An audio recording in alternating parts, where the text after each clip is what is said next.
நம்ம புது வீட்டுக்கு தேவையான எல்லா திங்ஸுமே வாங்கணும்டா. ஒவ்வொரு கடையால ஏறி இறங்கிட்டு இருக்க முடியாது. எல்லா கடைக்கெல்லாம் போக தேவையில்ல, எல்லாமே கிடைக்கிற மாதிரி ஒரே கடைக்கு போனா போதும். இந்த வாட்டி ஆடி ஆஃபரா சரவணா செல்வரத்னம் ஸ்டோர்ஸ்ல 5% 60% வரைக்கும் ஆஃபர் இருக்கு.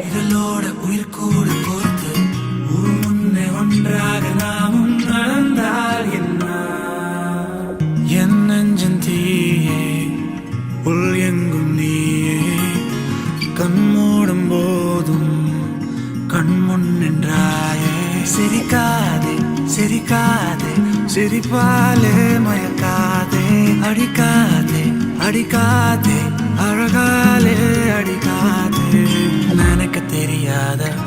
இந்த ஆஃபர் ஆகஸ்ட் 31 வரைக்கும் இருக்கு. நாங்க எங்களோட ஆடி ஷாப்பிங்கை சரவணா செல்வரத்னம் முடிச்சிட்டோம். மறந்துடாதீங்க, 5% 60% வரைக்கும் ஆஃபர் இருக்கு. ஸோ நீங்களும் சீக்கிரமா வந்து உங்களோட ஆடி ஷாப்பிங்கை முடிச்சிருங்க.